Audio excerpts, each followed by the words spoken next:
Okay, there we are. Hello, everyone. I am live. I see Rachel in the chat. Hi, Rachel. I'm not sure if your hand is oh, yeah, there we go. There's this few seconds of a delay.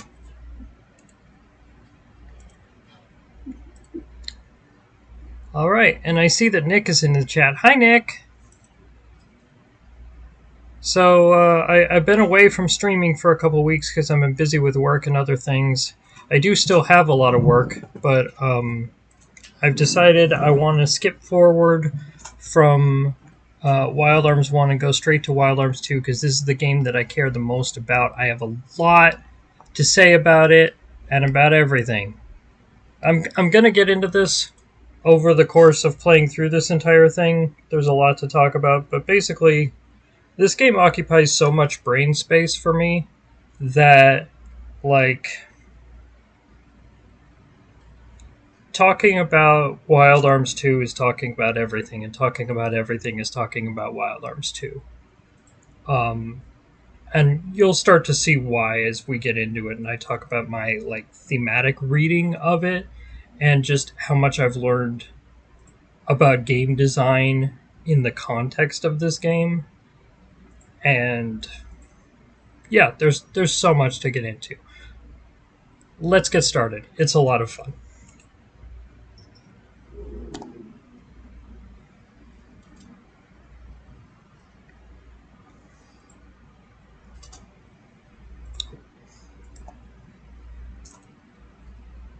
Hey, there's my dad. Hi, Dad.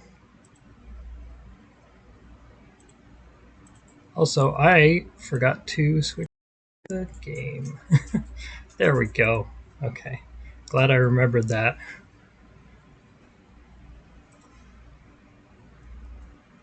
Hi, Dad. And Dad, you'll see Pinball Witch there is Rachel. Nick is also in the chat, although I don't think he said anything yet, but I do see him in the list there.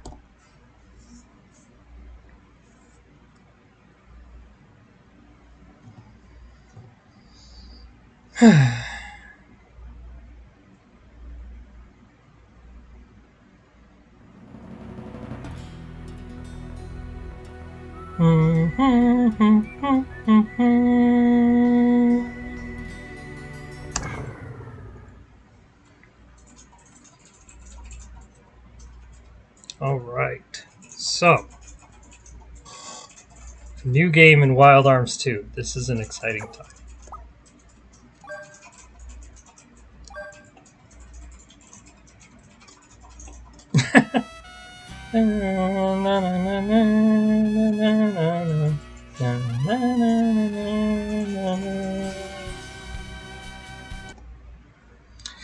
You know, you say that, but I'm pretty sure this is the first time I've played Wild Arms 2 on stream. I think it's actually the first time I've done that. It's obviously, I've played this a million times before in general. And, even after I play through the entire game, I will probably do so again. Anyway, I don't want to play the whole theme song, but I did want to say, unlike the original Wild Arms 1, the theme song from Wild Arms 2, the Japanese version actually had lyrics. Donna toki demo anata wa hitori janai yo. The translation of which is "You'll never be alone, no matter where you go." You're you're a dork. Yeah, no, it's true. I am a dork. If you like, I believe both the instrumental version from this game and the original Japanese version are on YouTube, so look them up. And yes, I am going to be pausing to talk a lot during this game. Get used to it. All right.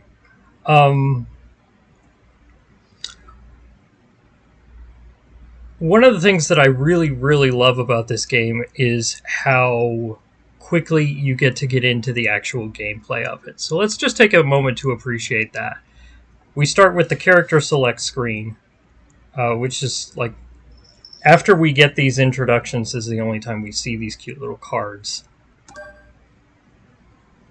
Select Ashley. We get, like, I don't know, 8 lines of dialogue or something like that, and then the game starts.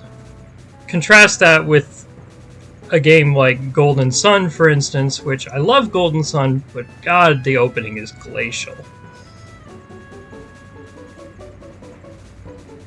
And I'm like, I know that in a high fantasy setting there's a lot of world building, but the world building doesn't have to be front loaded, right? Here we go. We now know that the kidnappers are holding the boy hostage up ahead in the old excavation site known as the Withered Ruins. Time for the final mission check. Did you hear about the newly formed special unit? If this mission isn't active, I probably won't get chosen. Hey you, what are you babbling about? What's your name? Yes. You gotta choose his name. I will be keeping the default character names for all characters in this game.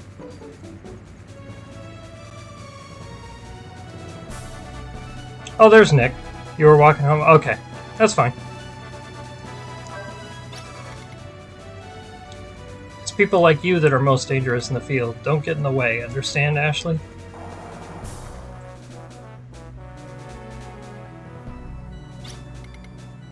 Our third mission is to rush into the ruins where the hostage is held. It's critical to secure the safety of the hostage first. Numerous monsters have been sighted at the ruins, so don't let your guard down. Okay, let's go. Charge! And that's it. Game begins. So first of all, just like I said, very brief introduction, just enough to get to know the basic facts of who our character is and what he's doing here. He's part of a small military contingent that's trying to rescue a kidnapped kid. And he's going into this dungeon to save the kid. That's it. That's all we need to know for the first level. There is going to be plenty of world building, but it's staggered. This is a much better form of storytelling than, like, fantasy stories that try to cram the entire world into before the inciting incident. You know, and this is the sort of thing that, like, I didn't think about it this way when I was a kid, but it is probably true that the ease with which you can get started playing this game was part of what appealed to me as a kid. I just wasn't consciously aware of it at that time. So this is the sort of thing, and this is something I'm going to be saying over and over and over again. The more I come back to this game, the more I learn from it. It is so dense. And I think I will probably never stop learning from it. And, you know, I say learning from it. How much of this is in the game and how much of this is my weird projections? It's impossible to say because who I am as a person has become inextricably bound with this game. But also some stuff that I want to note. We can see immediately differences from Wild Arms 1. Narratively, Wild Arms 1 was all about isolated people individually. Rudy, Jack, and Cecilia were all on their own. Rudy striking out on his own, also trying to help a kid, but not only did he have no one by his side, he was actually defying the will of the town. Jack, of course, just treasure hunting.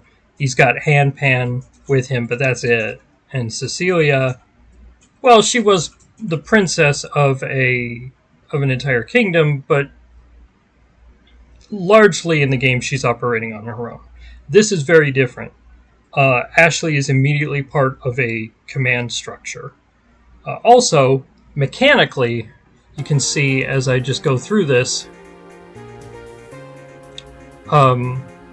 looks very different from Wild Arms 1, which had that very like early to mid 90s top-down style. This is actually full 3D with a rotating camera and everything. Look, I could spin the camera. You couldn't do that in Wild Arms 1.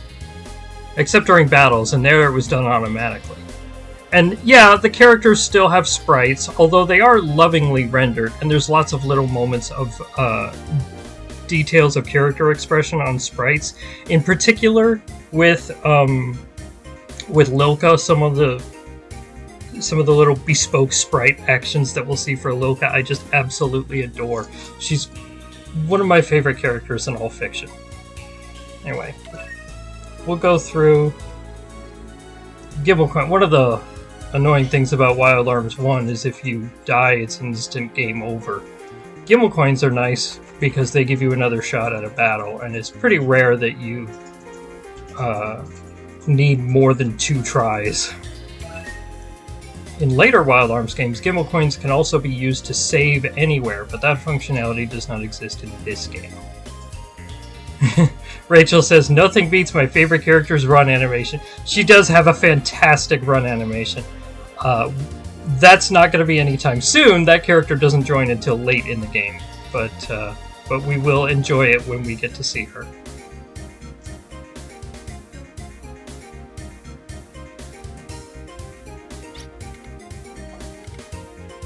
First guy who ran through the fog fell into that hole here. Could you check it out?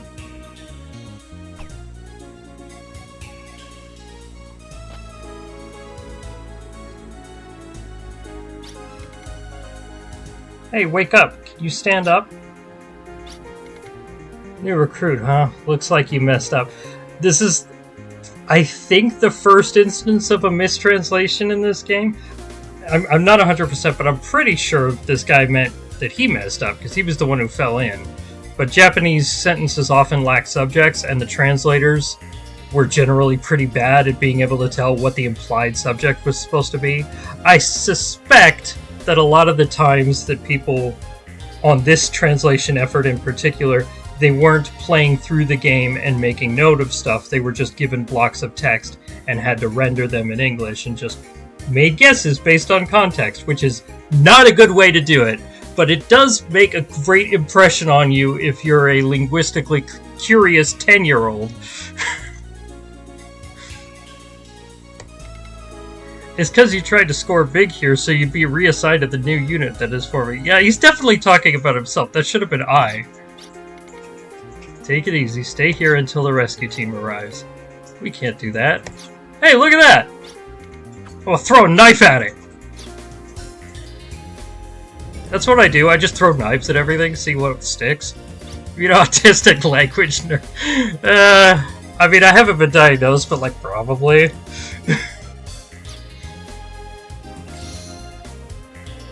Hurl knife.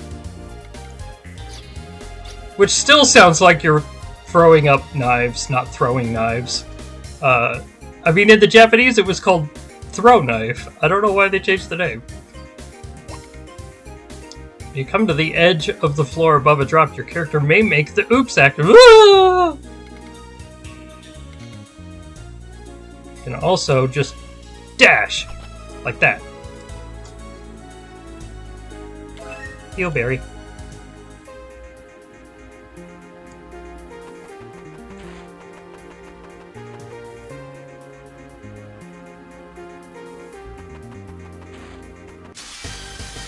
Alright, our first battle. Some kobolds or sturges, probably. A sturge.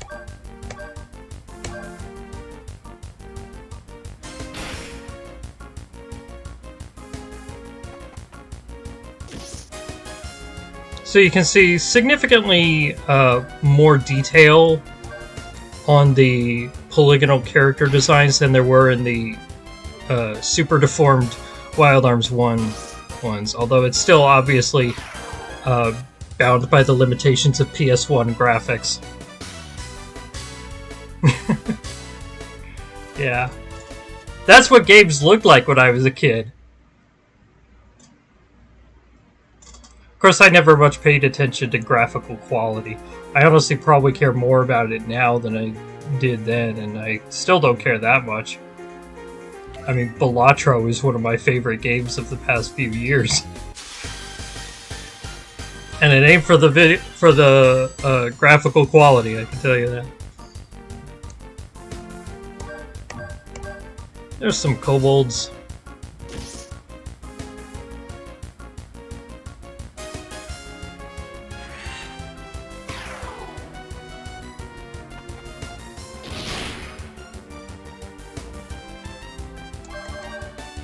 I've seen the same pattern of like simplifying the introduction of a JRPG in other game series, like Dragon Quest, which I absolutely love Dragon Quest VIII's opening because it takes you right in. And then later, only later did I go back and play the opening for Dragon Quest VII, which, I mean, I said Golden Sun was bad. Dragon Quest VII's opening is... It takes hours, literal hours, before your first battle. It's ridiculous. Anyway. Throw a knife at it. Hey, there's Claire! Hi, Claire! These tall sprites. Oh, yeah. Yeah, I was talking about that earlier. There's going to be some bespoke sprite animations that are just absolutely delightful.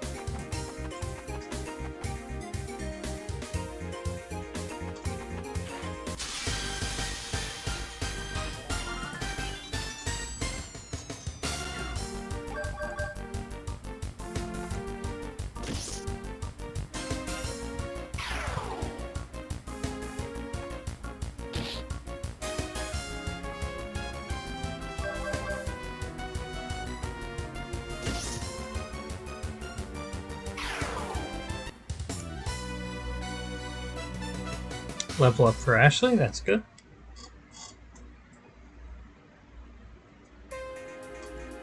I'm not going to be paying too much attention to the levels here. Wild Arms 2 is not the hardest game to beat, and even if it were, I know it so well at this point that it's not going to be hard at all. But I do like to keep track of things like make sure you're level 2 by the time of the first boss.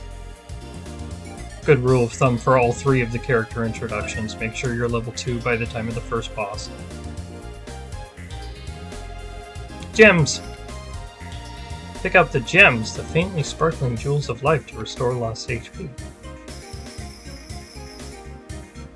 You can see the developers constantly experimenting with different ways of solving like Wild Arms 1, characters had spells they could use inside or outside of battle, or at least Cecilia did. Cecilia had spells you could use outside of battle, which is pretty common for RPGs in general, but actually really weird for the Wild Arms series. No other Wild Arms game did that. In Wild Arms 2, characters don't have MP. They have FP, which builds up over the course of the battle, and you need to have a certain amount of FP to be able to use spells, but the spells don't usually consume FP. And also, you can't use those spells outside of battle, so there's other ways to recover health. 2 is actually really generous with health recovery despite that, and it's not really going to be a problem for us. It's much more of a problem in Wild Arms 3, where, like, keeping your characters alive is actually a significant challenge. I'm not sure if I'm going to stream the PS2 Wild Arms games later. Kind of depends on how I feel. Reminds you of Chrono Cross? Okay, I'll take your word for that. I haven't played Chrono Cross. Though I probably should. I've been meaning to go back and play old RPGs. The footing around here in particular is unstable. Don't sweat it though. Take it slow and proceed with caution. Ah! If you look carefully, I think you can see, although it's hard to tell whether it's not just I've memorized them, the one, the block 1 north and 1 west of where Ashley is also one that falls. Yeah, there we go.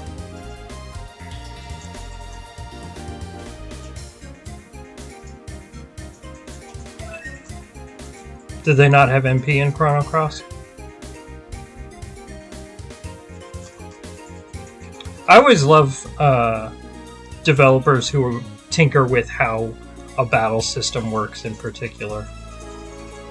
I know Rachel was a big fan of Octopath Traveler. That's one I definitely want to go back to playing, but I haven't played it yet anyway. There we go. You actually could have hit it from here, but only if you change the angle so that it's in shot. But I just walked up to it just Yeah, might as well. There we go.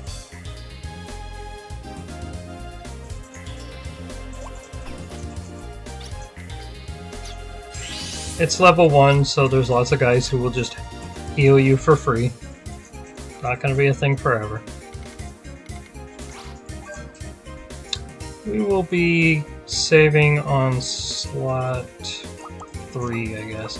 I always have some save files here.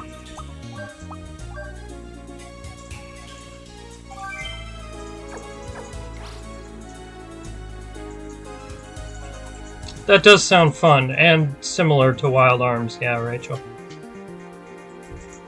I've heard good things about Chrono Cross and Chrono Trigger over the years, but I still haven't played them. Oh yeah, that was the first time we did an encounter dodge. A thing in Wild Arms 2. If the little exclamation point above your head is white, then you can hit circle really fast, and it just cancels the encounter. Well, this is an odd one. How am I supposed to hit that?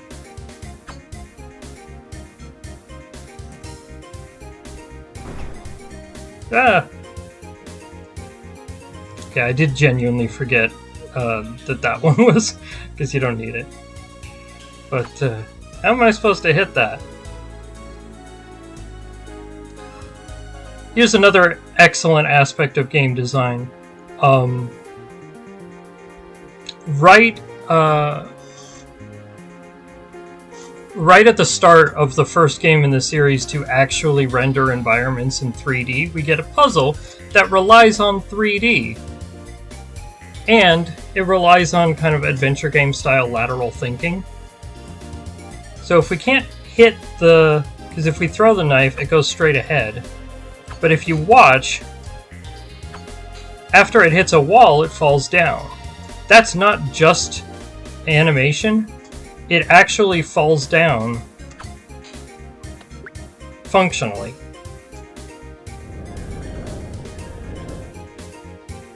It's that little, like, thinking about how things work.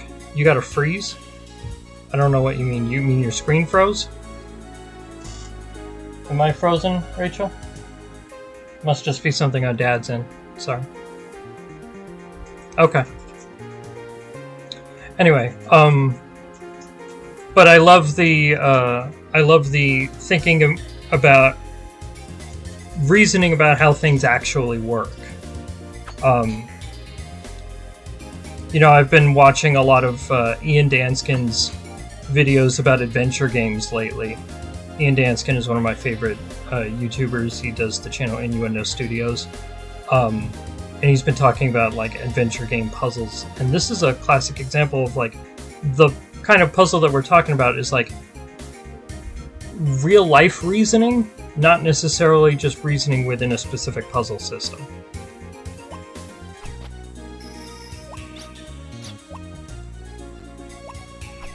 Okay. Alright. It must have just been a weird glitch. That strength apple, that's one of those permanently boost your character stat things that I always say I'm going to use and I never use. How'd this get so blown out of proportion? Love these incompetent villains.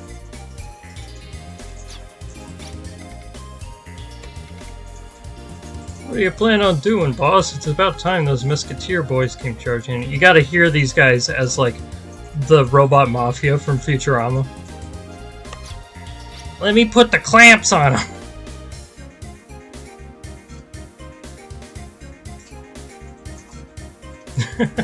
You had to break yourself with that habit? Well, I mean, in this game, the bosses are usually pretty easy. You giving predictions of disaster before we even start? What a waste of manpower wimping out like that, really. Clamp, clamp!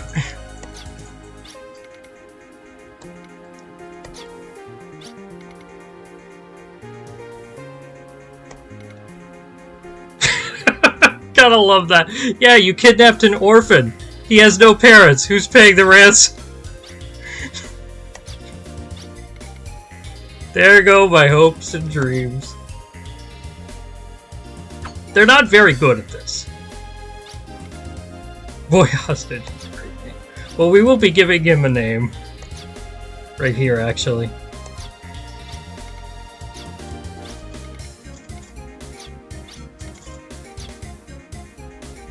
Tony! Like I said, every Wild Arms game has a character named Tony. It's like Sid in Final Fantasy, it's just a running gag. Tony Stan. And yeah, this character is actually canonically named Tony Stark. The creators were comic book nerds. And later we're going to see one named Scott Summers after Cyclops. And this was before either of those characters... Actually, I'm not sure if it was before Cyclops had been in a movie. It was definitely before Tony Stark had been in a movie.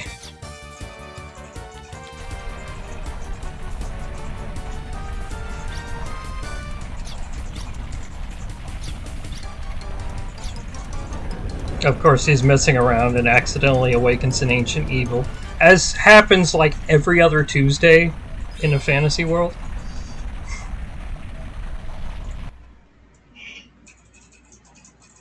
Okay, yeah, the first X-Men movie and the 90s cartoon.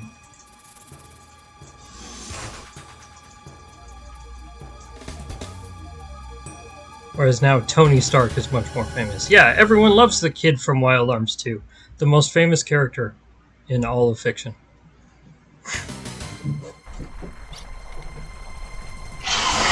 Hashtag bring back Tony Stark to life. Anyway.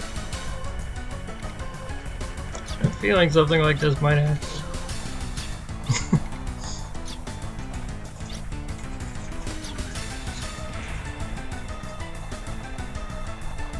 He's playing Doctor Doom.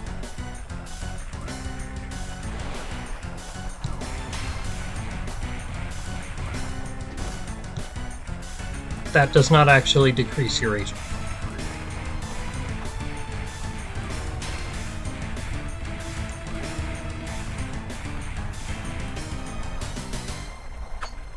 Always kind of bugged me that the environment you're running through in this cutscene looks just like the parts of the dungeon you've been going through before this point, but you never actually... It's not actually possible to see this at any other point in the game. Just this cutscene.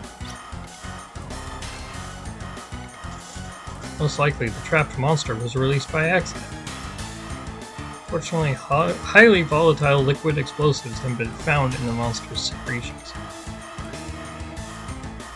Yeah, every monster is also just a bomb.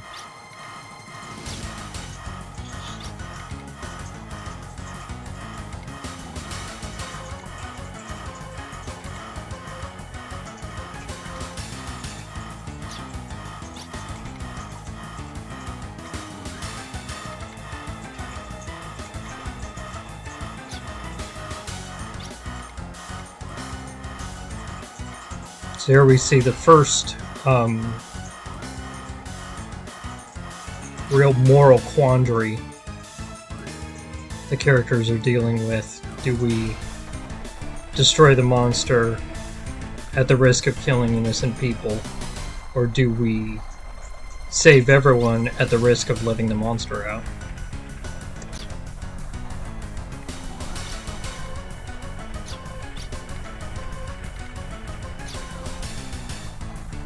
And Ashley, of course, is against sacrificing people.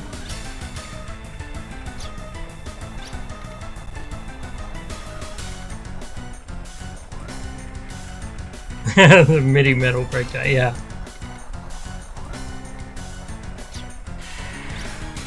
I'll stop this one. There we go.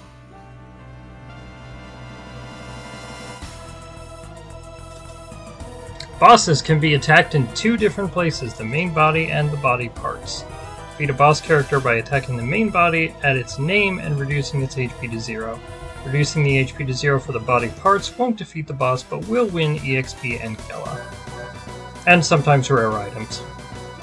This is not something any other Wild Arms game did. I think it was kind of a thing for RPGs of this era. Like, I know a lot of this stuff that they did was just tinkering around with ideas that were being employed in other games. Ultimately, I don't think this was necessarily the best fit. Synced up because people might not have gotten Wild Arms 2 right. Yeah.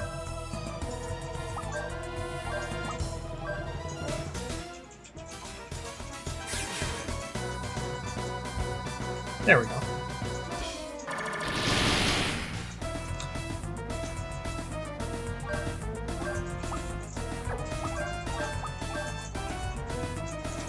This one's really easy. It's easy with Ashley because his accelerator ability guarantees he'll go first, so you're never gonna worry about, well, I have to heal a turn early just in case that I don't get the chance for the heal to go through.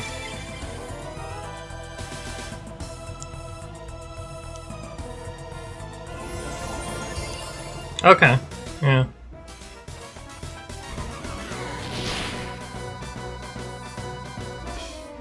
Technically, in Wild Arms 2, it's not all bosses, it is most of them. But once in a while, there's like a boss or two that don't. For one thing, all the human bosses, they don't have separate parts. I think all non-human bosses have multiple parts? No. Offhand, I know Jahina Neros doesn't. There's probably others.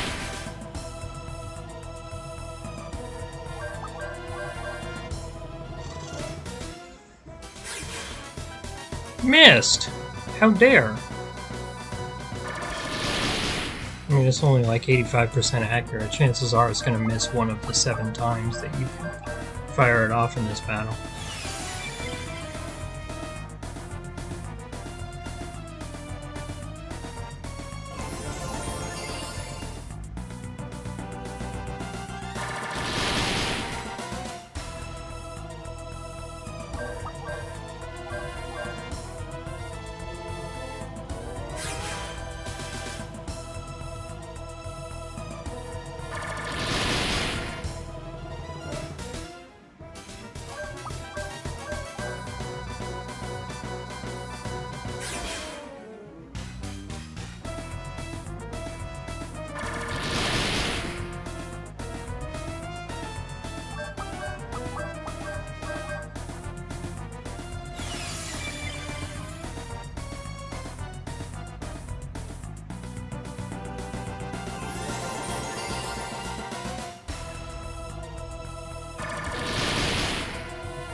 Shot weapon.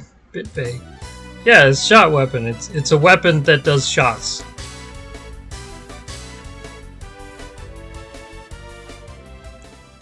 It shoot at people. Weapons and roses.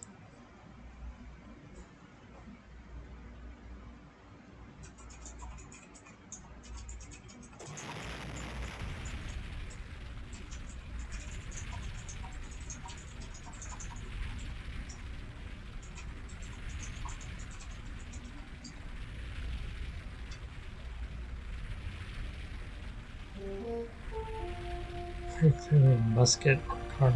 Yeah, I mean, it's stated to be a bayonet, although that particular type of special arm is called shot weapon.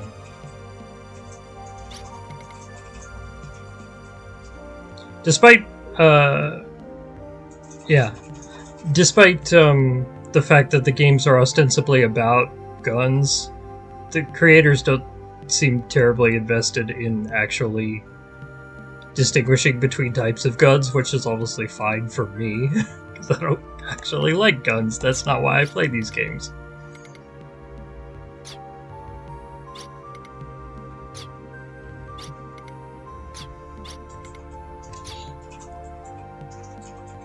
And that is how this extremely long day ended for me, the new recruit. I did what I thought was right, but it was a violation of orders. The Symphogear RPG series. Yeah. I don't believe I was wrong. No one wants to see anyone get hurt. Even though the destination is the same, different people choose such different routes. I don't understand. I just don't understand. Oh well. With my sentence, I have plenty of time to think. Yeah, this is written by the guy who also wrote Symphogear, and there were a lot of Wild Arms callbacks in Symphogear that I was doing the Leo DiCaprio pointing meme the entire time I saw Symphogear, and like nobody else was, because no one plays these games except me. But that's why I'm streaming them now, so you can all appreciate what's great about them without having to play them yourselves.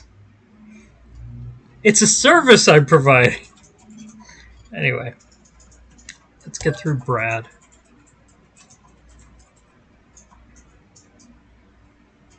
The hardest of the hard gays. Doing the YouTube point? I'm not sure what you mean.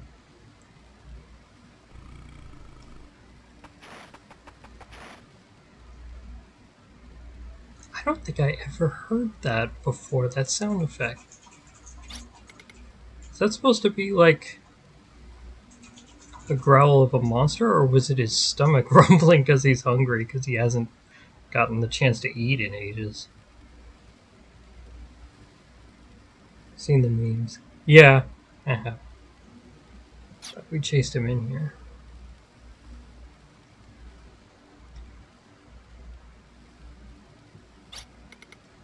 FF8 also came out in 99. Gunblades were in the zeitgeist. That's true. Call in a bunch of bar guests. They'll chase him out.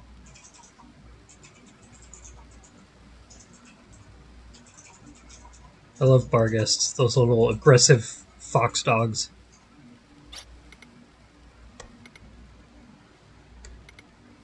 A miserable brain.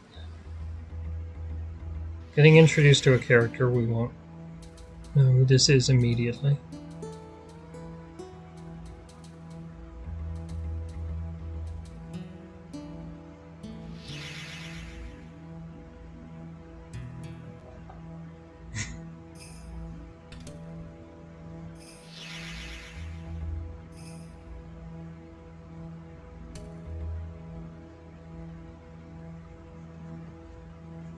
I mean, its size and unwieldy design, I think, qualifies it as a silly anime blade, even if it is maybe a little more realistic than something more cartoonish. This is no time to get stingy with the ammunition. I have to survive. My name still has me.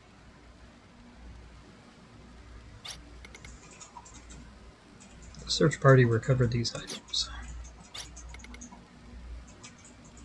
This is the first mention of the Slayheim Liberation Army. We'll get to know somewhat about Brad's past over the course of the series, although it's still a bit fuzzy on what exactly was happening here. Something that only occurred to me recently is that there's multiple Wild Arms games featuring characters who are depicted as morally ambiguous, labeled war criminals, but might not have been, but also might have been, and it's vague. And, I do kind of wonder if, like,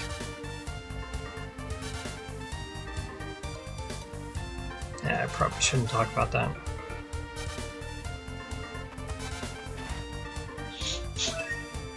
Heal berries.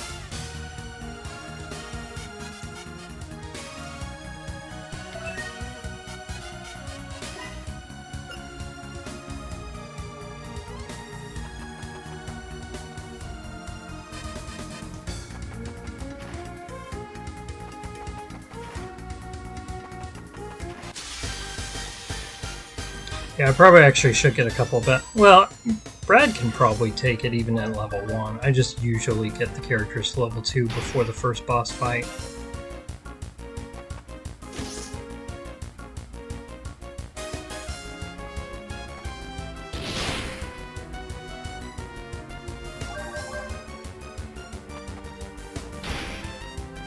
FF8 gunblades have no barrel, nothing to shoot from, yet they have ammo and a trigger.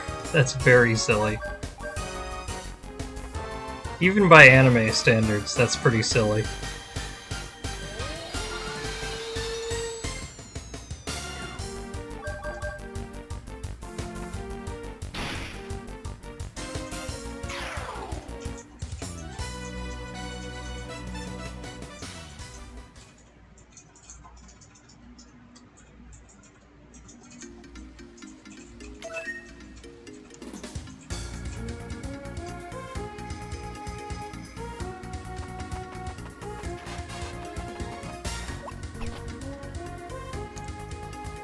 I don't mean silly in a bad way. I love games being silly.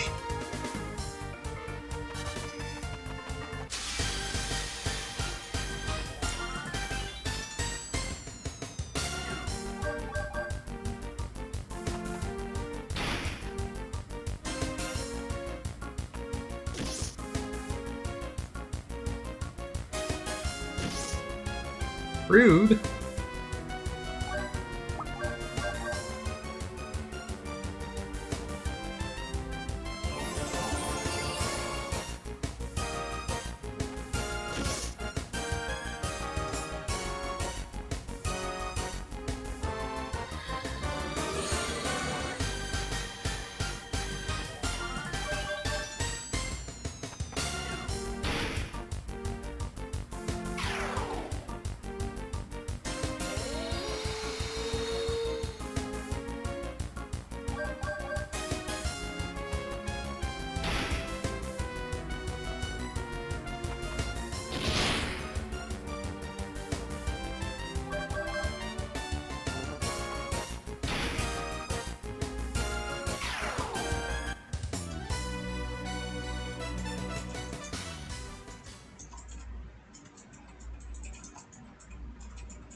Hey, they bit him first.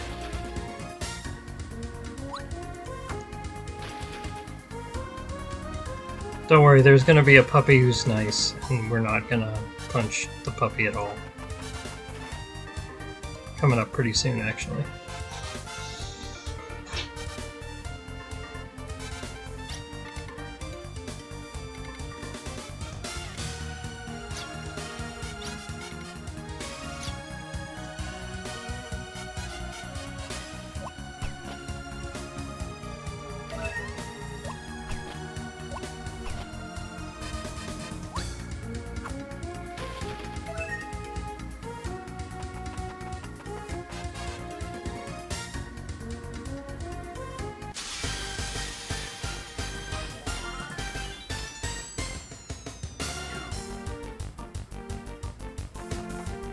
One of those, like, zombie guys. I think they're called Spawn. Yeah, Spawn.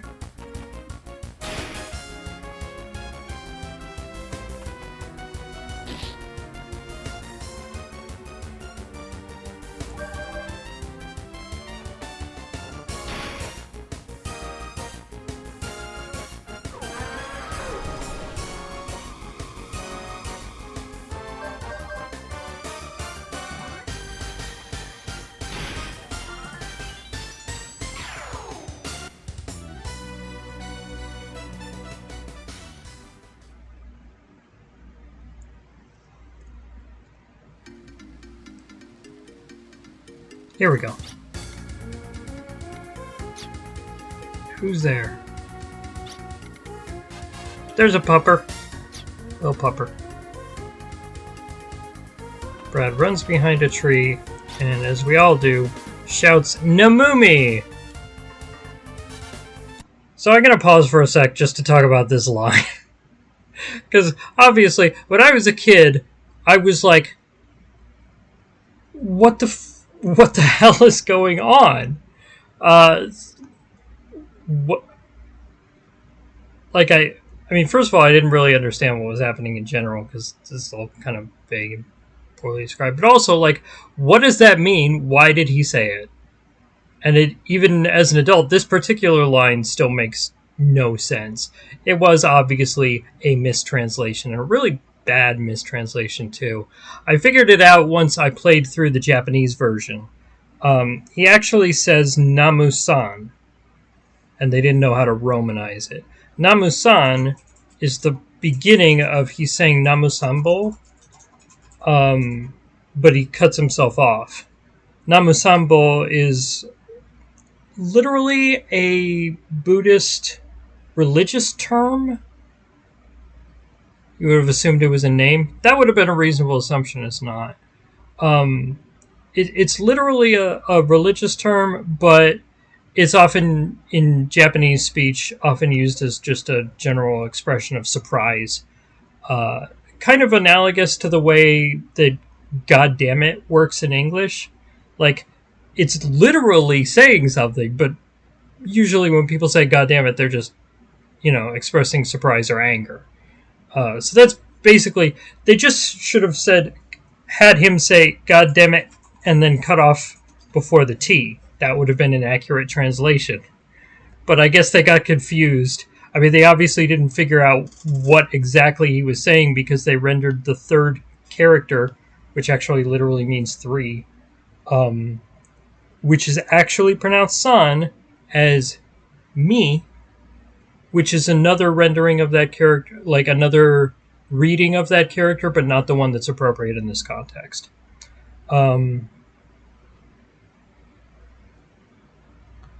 So, yeah, this is one of the most egregious translation errors in this game, and just one that's, like, absolutely baffling. Especially when you're a kid, you're like, what the hell is going on?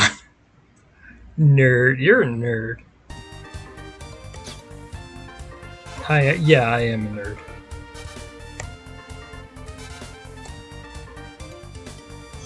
Anyway.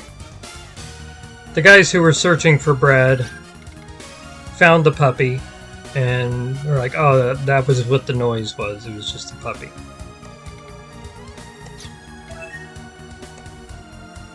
I have a literal translation of Namusambo. I remember there was one on gshow.org, which is where I found it out. That's the Japanese dictionary that I usually use. I forget what it means. I think it's like 3...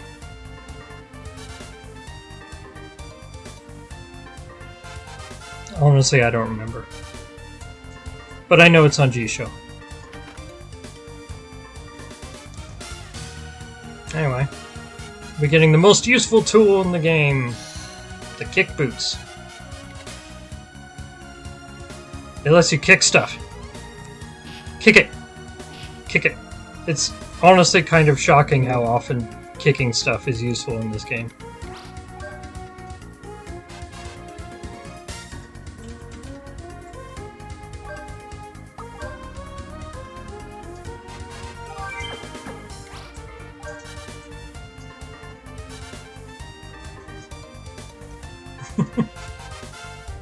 Here's a fence.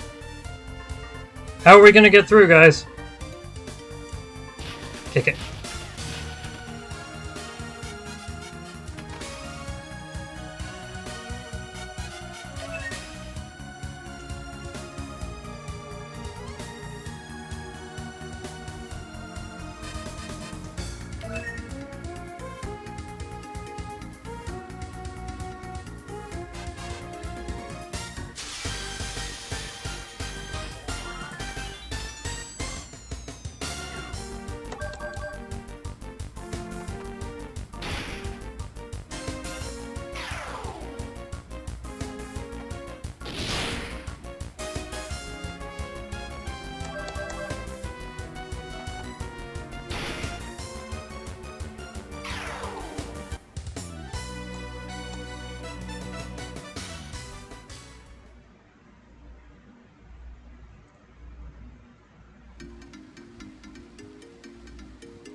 You know the Super Mario 64 A button challenge? Where people are trying to figure out how many A presses it takes to get every star in the game. The tentative answer appears to be 13.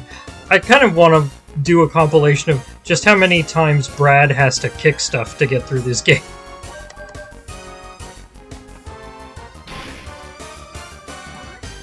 Because there's a bunch of times when kicking is necessary to complete an area. Jeez, can you stop using hunting time? Hell. Half an A press. There's a bunch of times when it's necessary to complete a level. There's also a bunch of times when it's necessary to do side stuff like acquire items, but not necessary to complete a level. And a bunch of times when Brad just does it in cutscenes without the player telling him to. There's going to be a lot of kicks.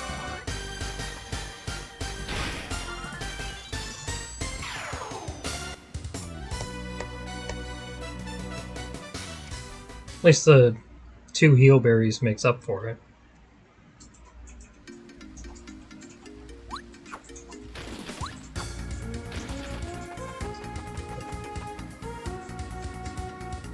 Shit kicker Evan.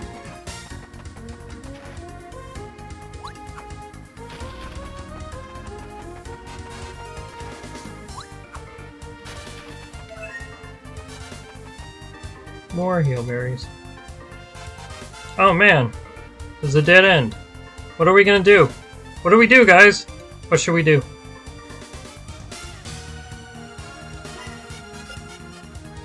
What should we do? I'm gonna kick it. There we go. Whee! Riding with a puppy!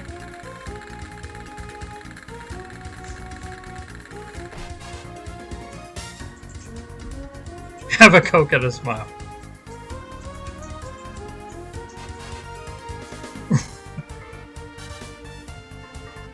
Dog doesn't actually do a ton. Mostly he's just adorable and there, and we love him. Kick it, Ralph. Yeah. I'm gonna kick it!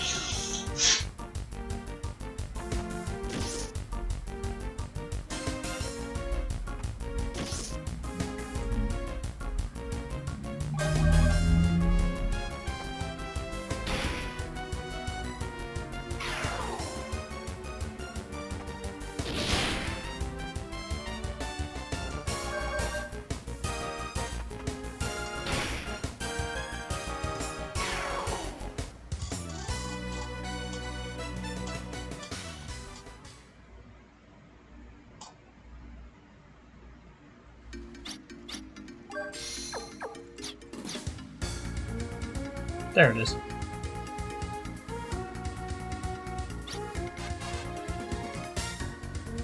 Dangerous criminal. Maybe a very pale degenerate.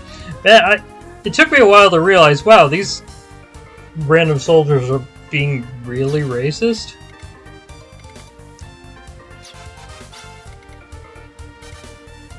A cab.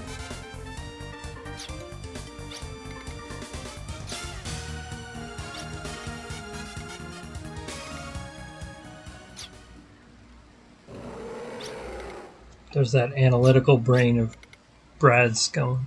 He's not just muscle, you know. He actually is pretty smart.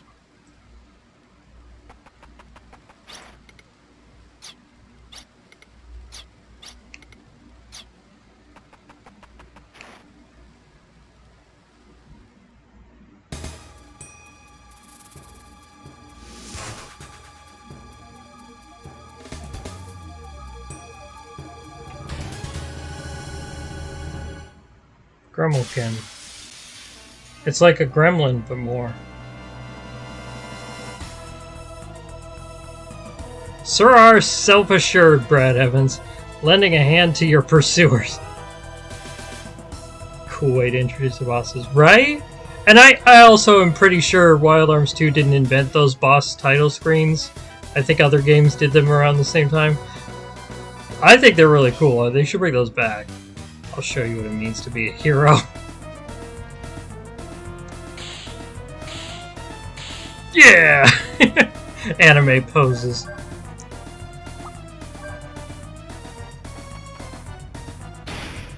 Anyway, yeah. This monster shows up, so Brad's gonna save the people trying to capture him and then run away so that they don't capture him.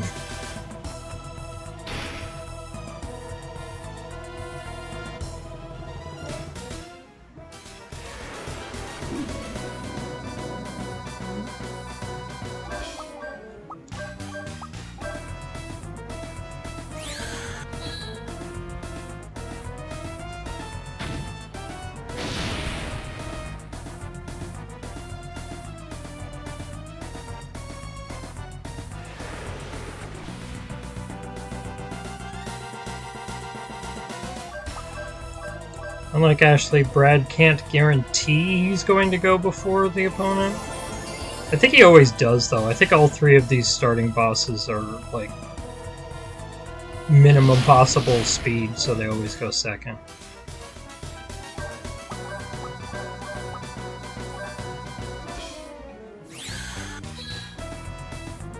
Punch him in the gooey honeycomb center. Yeah.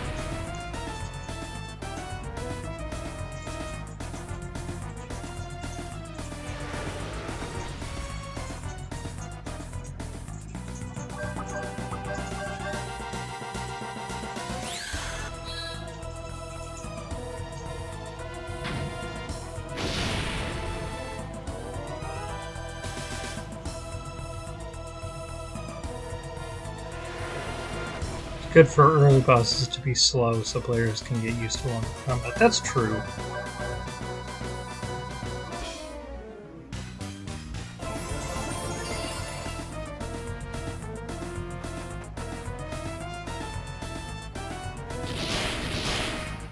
Nom nom.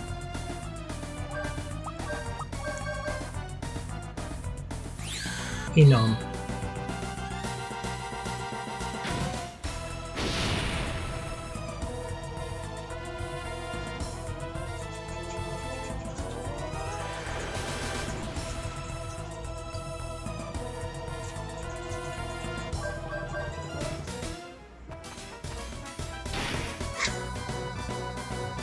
Chest burst as like, well, it is chest buster, not burster, but like over the Alien. Does Disney own Alien? Probably. Disney owns everything.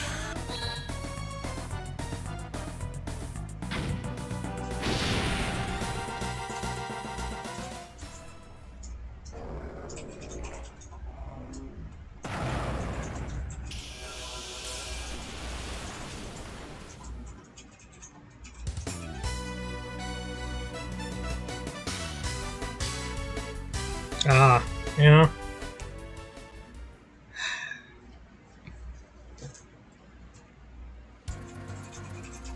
Well, at least Disney doesn't own this. Sony owns it, and they don't even... I think at this point they don't even remember that they own it. They don't care. The Alien Queen, a Disney princess. Our favorite Disney princess.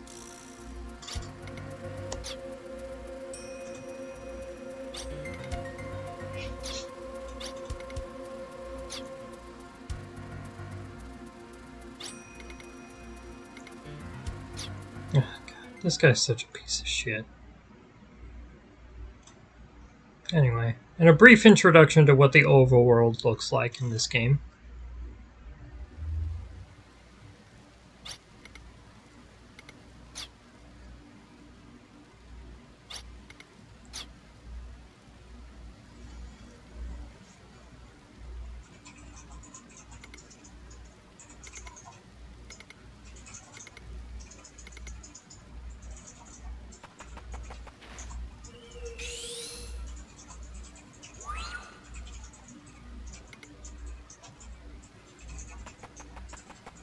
Let's find the village. Oh, there are battles at this point. Okay. Tabak Village. Wepitikabak Village. That's me. Weapon-tick-bop. I was like, hey! Help us out. Tabak sounds like a Jaffa name. It does! It's Teal'c and Tabak.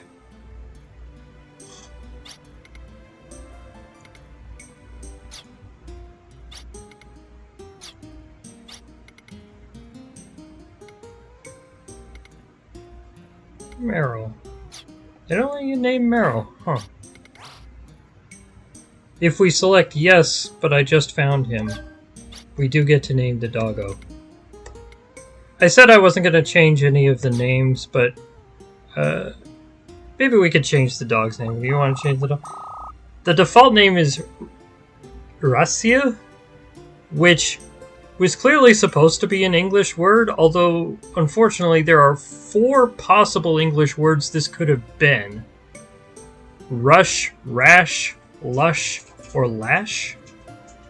That was meant to be lassie. Well, the U at the end suggests probably not. If it was supposed to be lassie, it would have been dashi. Also, this dog is male. I always figured it was supposed to be Rush. What's the Japanese dog famous for waiting? Hachi, I think was that dog's name, which just means 8. I think it was Hachi. Could be wrong. Anyway. Should we keep it? We'll keep it Ratsu so I don't forget. Because they're going to ask later what the dog's name is.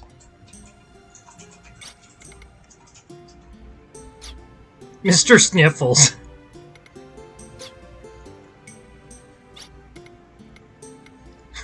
Or Mr. Business, like from Bob's Burgers.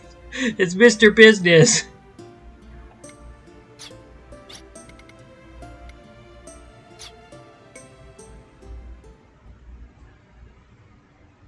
Yeah, animals know people who are gentle or not.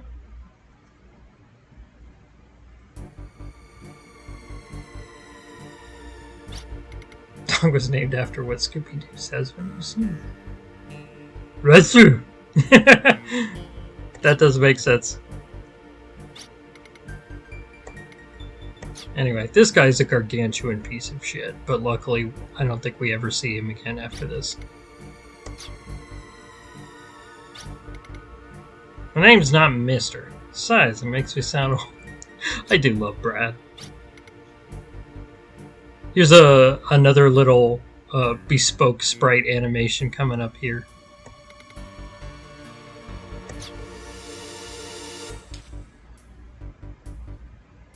Just a little detail in that, you know. It's very nice. But also this is his move to capture Brad because they're not strong enough to beat him in a fair fight. Innocent villagers may be hit by stray bullets, essentially just taking these people hostage.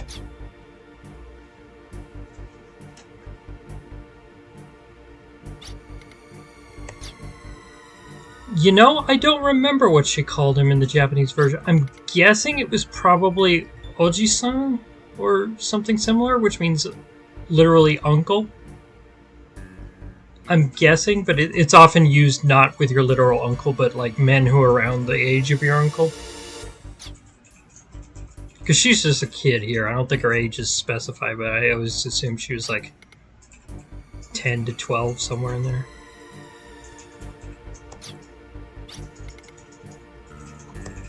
Anyway, luckily no one dies here, but not for lack of trying on the part of the truly, truly disgusting posse leader.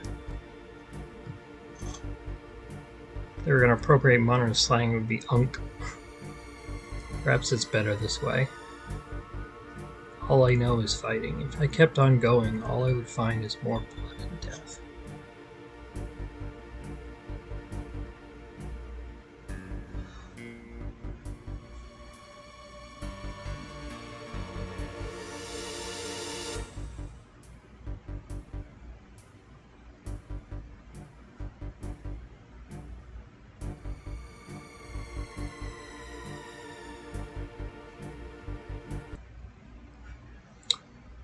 Really love this line in particular.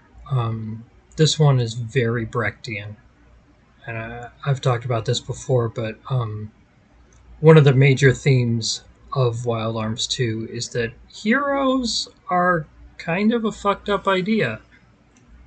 The idea that there's going to be someone to come along and save you is essentially just abdicating responsibility for taking care of your community.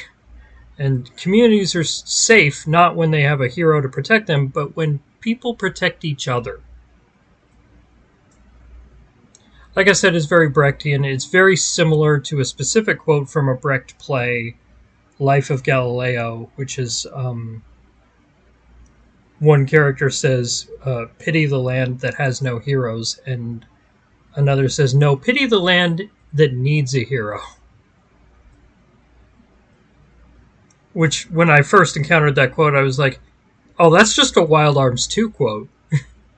You see what I mean? Everything feels like it relates to Wild Arms 2, or at least everything that's really meaningful.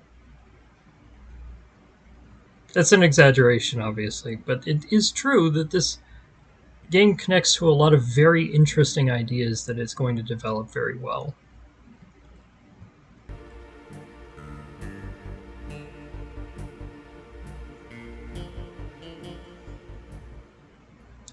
Anyway, with Brad captured, he's thrown in prison for 5 years.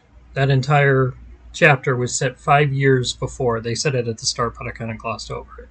5 years before the other stuff that's happening. We got one more chapter. It's me. This one is just me. Lilka.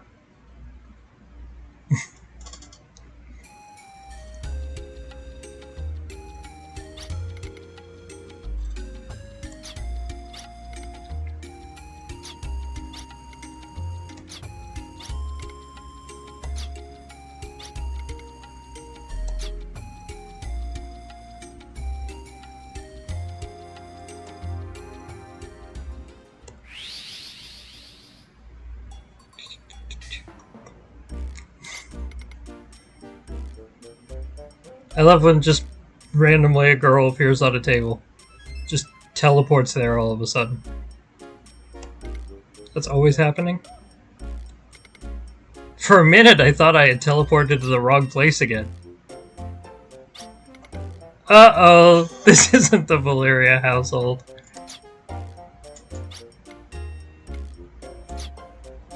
Me? Yes, you!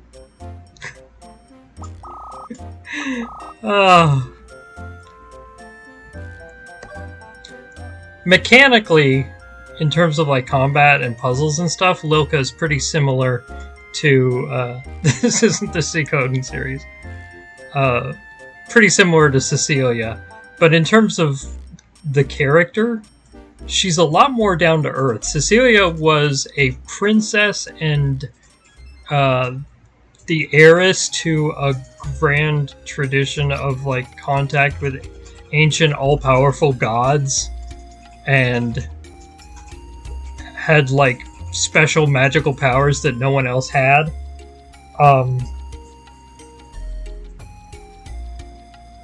Yeah, I haven't played Suikoden, I'm sorry.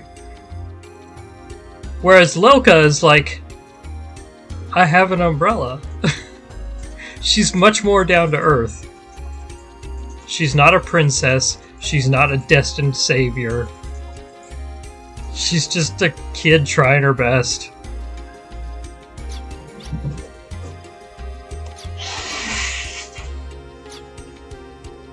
She does have magic powers, but everyone in Wild Arms 2 has magic powers. Hers aren't unique, and she's not even, like, unusually gifted at it.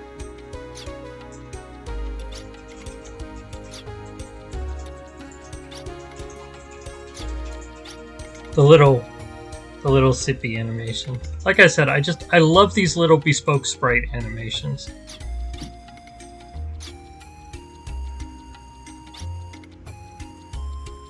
Actually, I'm still learning.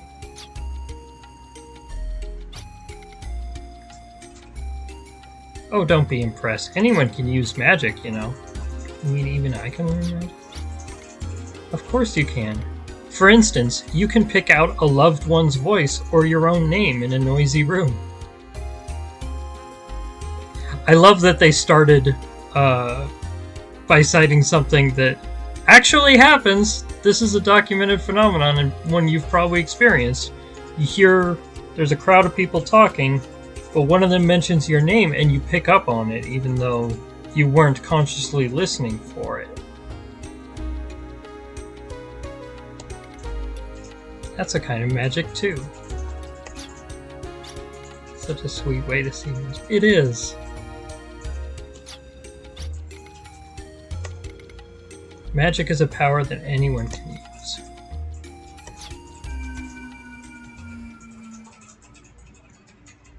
Another flashback. A lot of flashbacks. A lot of flashbacks to stuff that are not, like, super well explained.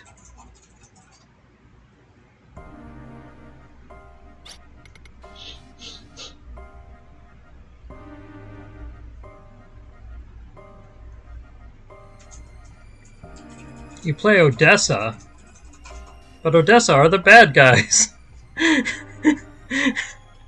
I'm just kidding. I know you're talking about the Suikoden character. I'm talking about Wild Arms 2, the game I play.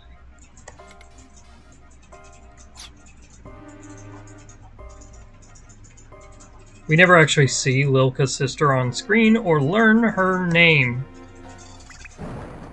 which I find a bit odd. It would have been nice to just a little more definition on that character.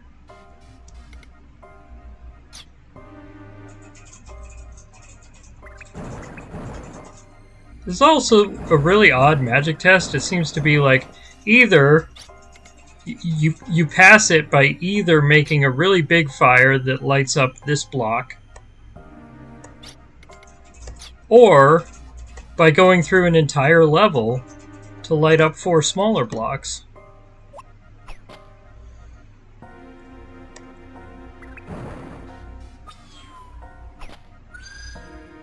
I don't know. It's just the Millennium Puzzle is weird. I like it, but it's weird.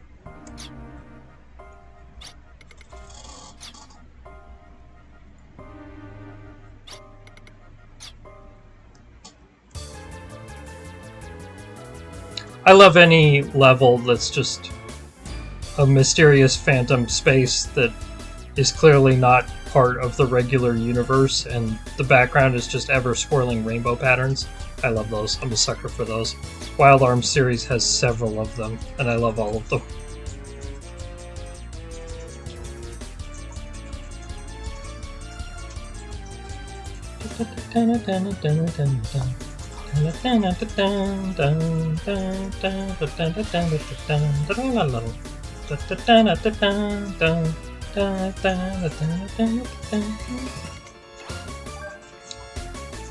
There was a time when I could play this song on the flute.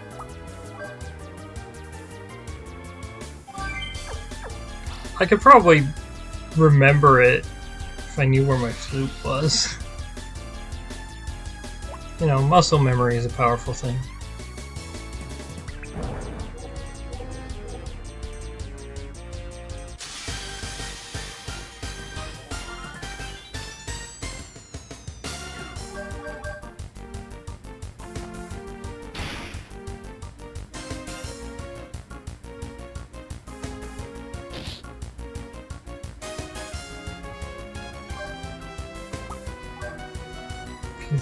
So far that isn't absolutely full of key changes.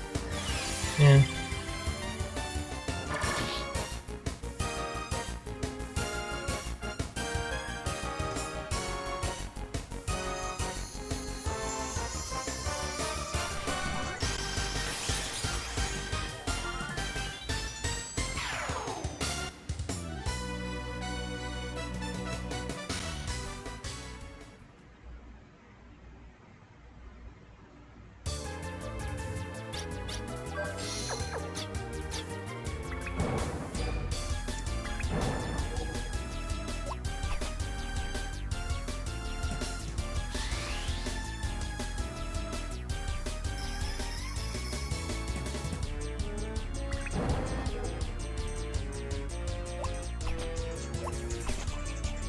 I'm gonna try to avoid doing too much of the I just know where to go and how to do things, because I like pointing out the clever designs that I've kind of forgotten how clever they are because I've done these levels so many times that I just go through them by rote.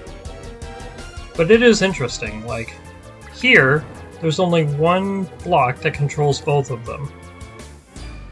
How are you supposed to... Well, you can hit it from here, but it can be hard to, like, line yourself up. But there's an easy way.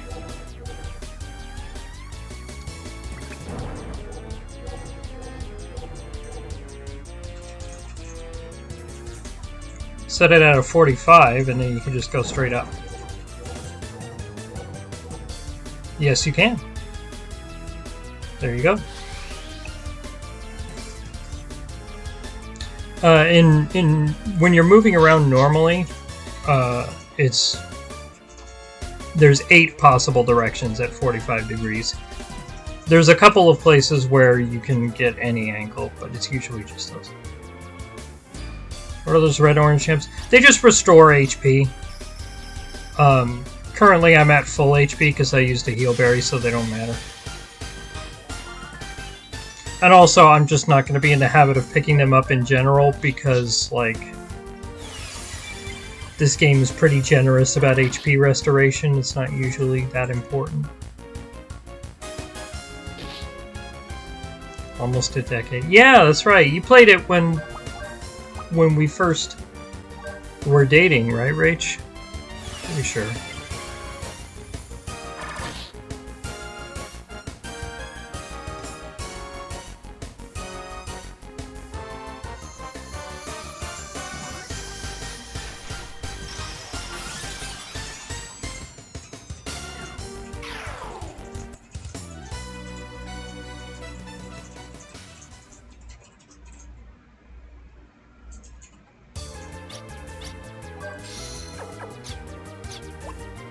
In that window between when we started dating and when we moved to Nevada. So that would have been 2016. Yeah. They look like rupees. Yeah, they do. Rupees except orange. But they just restore HP.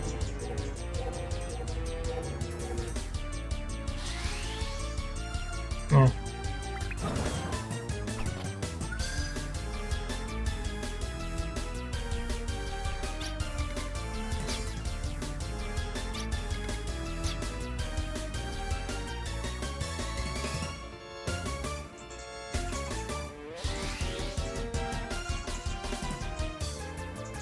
Here's another one of the interesting puzzles, like, you hit this block.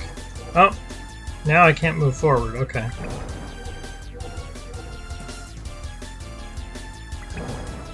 This one. What am I supposed to do? Yeah. You hit the one from across the way, and then you hit this one. If you need to set it back, you can set it back by doing this. But there's no need to actually do that.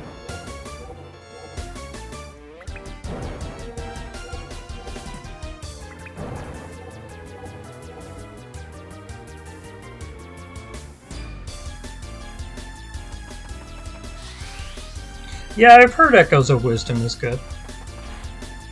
I've never been a huge Zelda fan myself. Whenever I play the Zelda games, I'm like, these are well made. I get why people like them. I'm not having fun. That's how I always feel.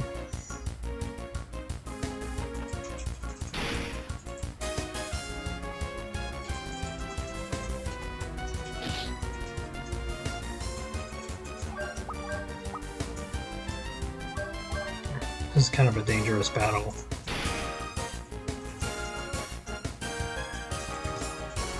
Gotta hope we'll be okay. Okay, at this point we'll be okay.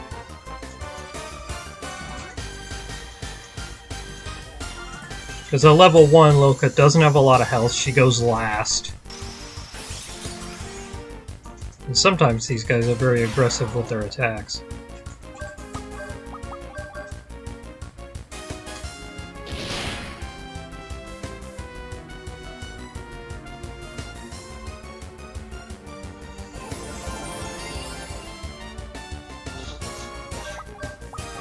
Luckily, should get a level up after this.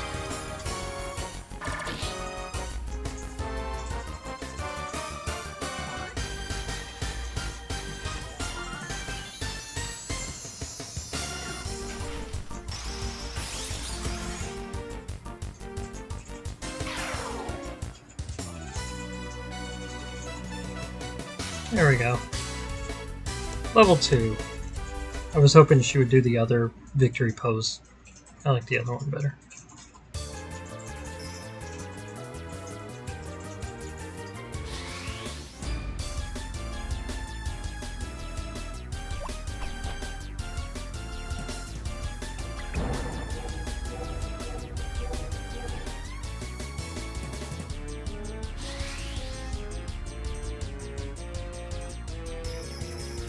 Kind of easy to see it from this angle, but if you were going through it like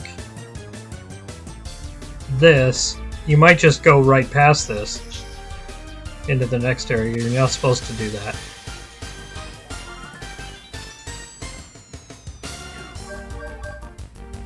This whole part of the dungeon is a big loop, and so if you keep going past this point, you'll just end up back where you started.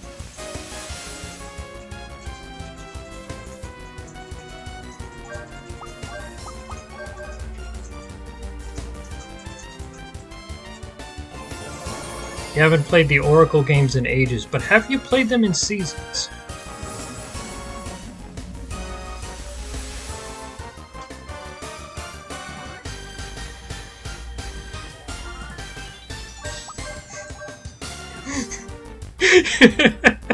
I had to do it! I mean, that was the most obvious setup! Boo! I mean, it was the most obvious setup to a joke.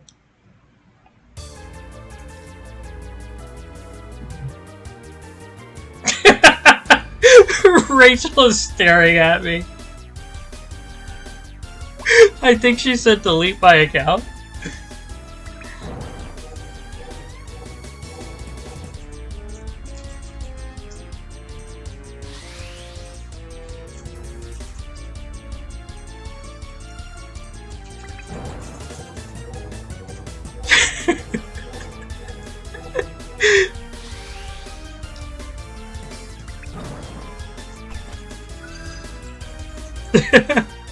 Yes, exactly. My very good joke. So lost in this area. Yeah, it is easy to get lost. Like, I think I forget that now because I have long since memorized it, but...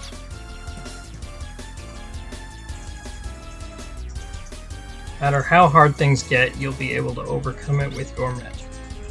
What? Finding faults now? Leave it till later. Lilka is so immature.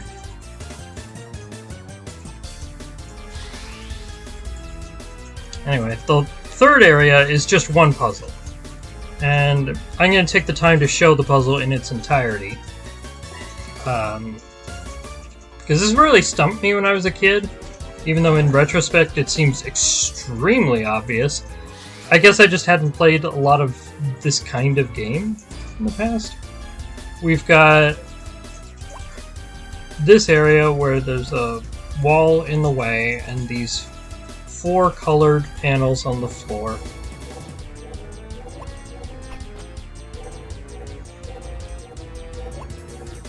You can move them up to a maximum height of 3 units.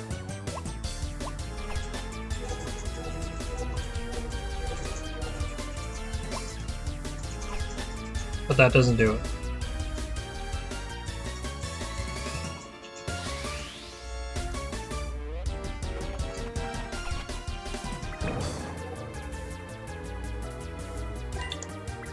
Anyway, in each of these rooms, there's going to be a different preset height for a block. So this yellow is 2. And then you just write those down, and then you set them to the same height in the last room. Red is 1, yellow is 2, blue and green are 3 each. It's a pretty basic puzzle. The kind of adventure game puzzle, I don't know if there's an exact word for it. I've been calling it as above, so below. You know, where they just like, here's an example of what it looks like, and then you have to recreate the pattern.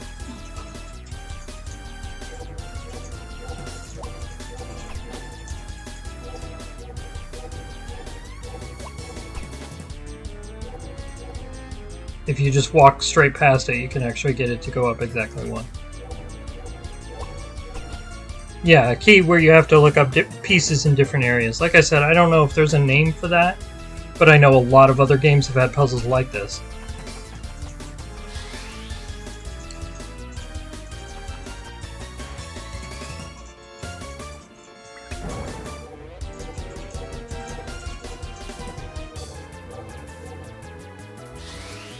Match the things.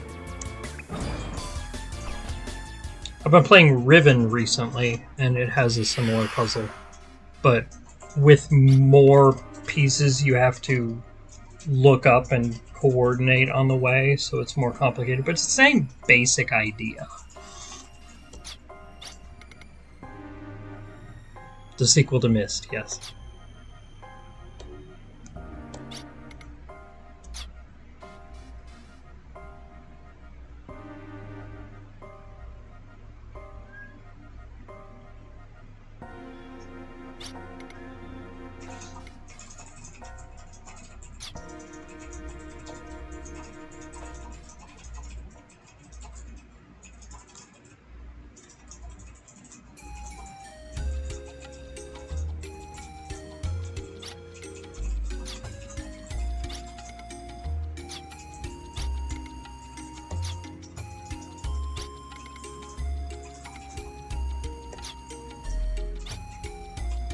For the past few days, our peaceful, humble village has been attacked nightly by monsters.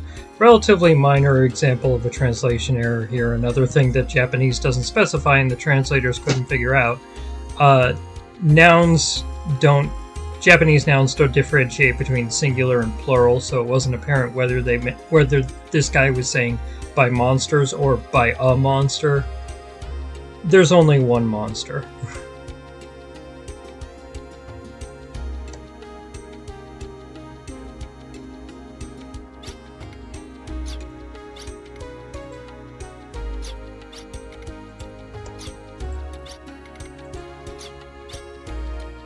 They've just begun. No! Frowny face. The frowny face thing seems kind of unusual here. When I played the Japanese version of this game, I was struck by just how much more often Lilka uses stuff like that. Her dialogue has it like all the time. Whereas in the translated version, it's a lot more restrained.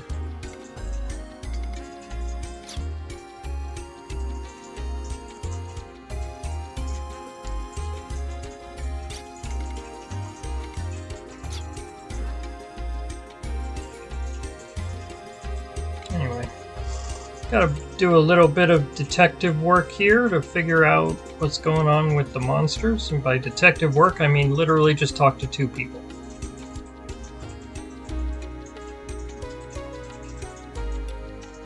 Or is it 3? I usually talk to 3 people. I think it's only actually needed to talk to 2 of them.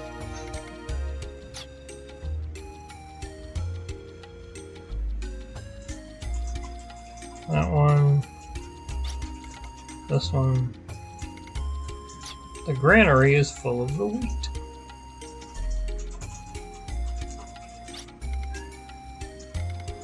Northeast is an unlucky direction. Bad things always come from the northeast.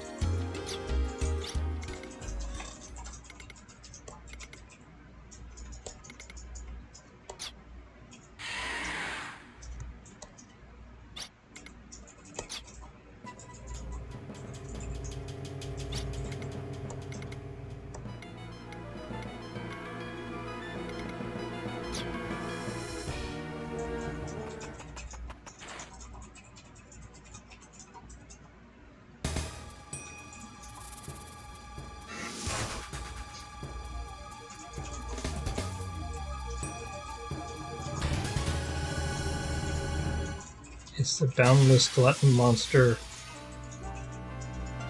Olivier.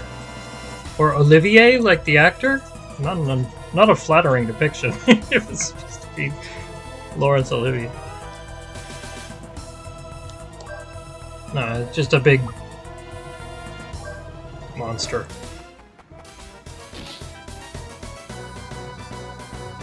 Horsefield kick!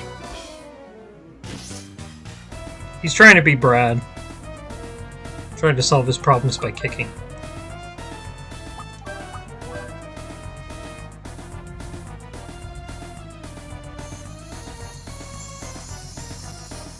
Is he a planet? He does kind of have that texture, doesn't he? Blues and greens. Kick puncher! His punches have the power of kicks.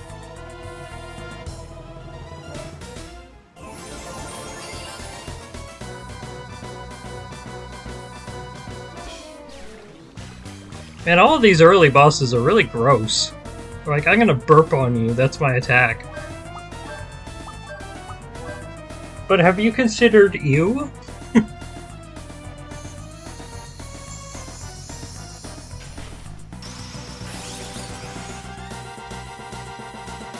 Oh, I hurt his feelings, now he's crying. Bufoo!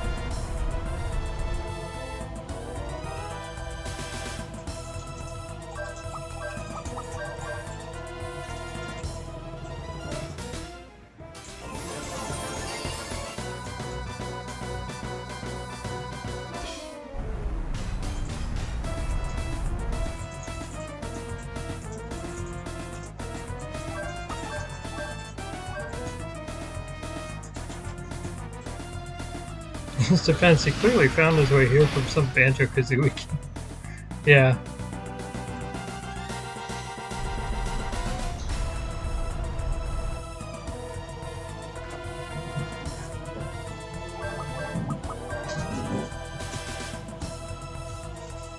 Lilka's pretty low on HP, so we do have to just basically alternate heal, attack, heal, attack, heal, attack. But luckily, because she doesn't have to worry about MP, we can do that indefinitely.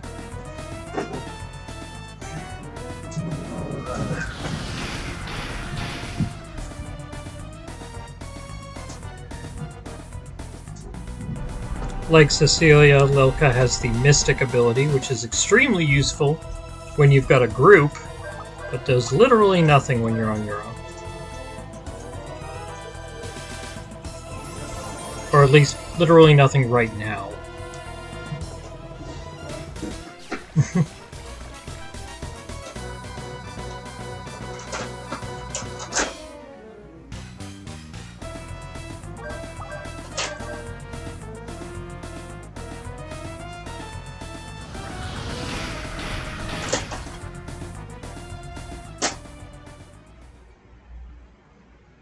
Roarg!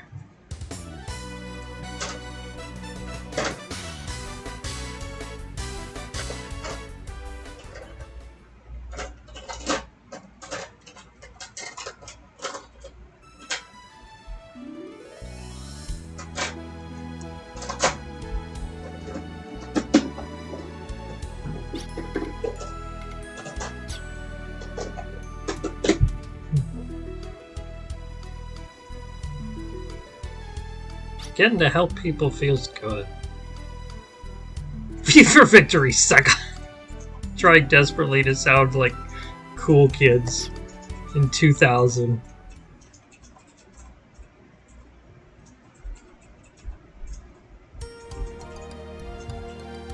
Lilka's a dork and I love her dearly. Also love this song. Very pretty melody.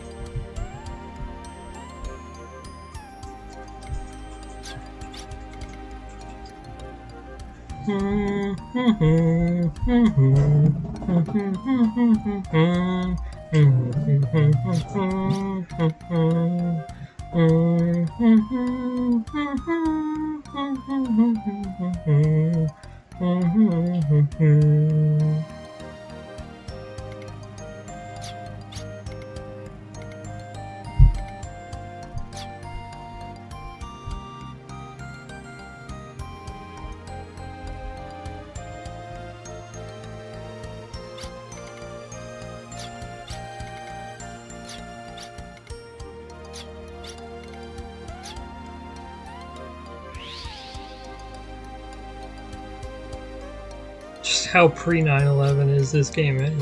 It is extremely pre 9/11, by which I mean it was released in Japan in 1999, in the United States in 2000, and there's a cat.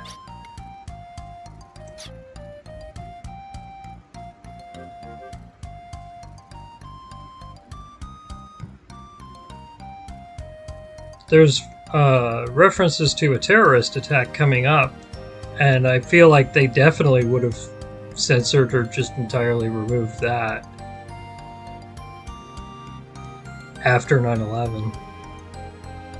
I still haven't had breakfast yet. I'm so hungry. I love that Ashley and Brad at the end of their chapters were dealing with some serious emotional weight and like moral issues and guilt, and Lilka's like, I'm so hungry. She's a kid, and she's just a plucky kid. I love her so much.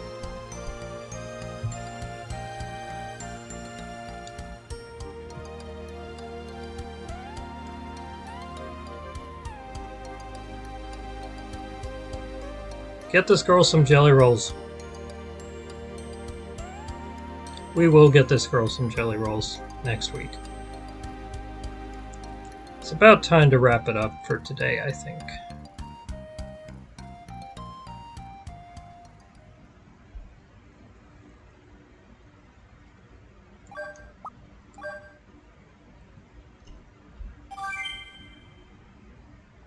Alright, there we go. And,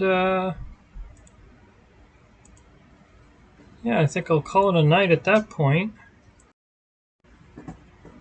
So, that was a lot of fun. I hope you got to at least start to see what I love so much about this game, a lot of the interesting themes that it's going to explore, and stuff that and you can see Rachel's hand. Hi, Rachel. We'll get into that a lot more in depth, obviously, in the coming weeks, but I'm really, really excited about this, and I hope you all love it as much as I do, because, well, I hope you all love it. You're not going to love it as much as I do. No one ever could, because it's just, the relationship that I have with this game is completely unique. But I hope you all appreciate it, and really looking forward to seeing y'all again next week. I will have this up on YouTube, hopefully, if not today, then definitely tomorrow. Bye-bye.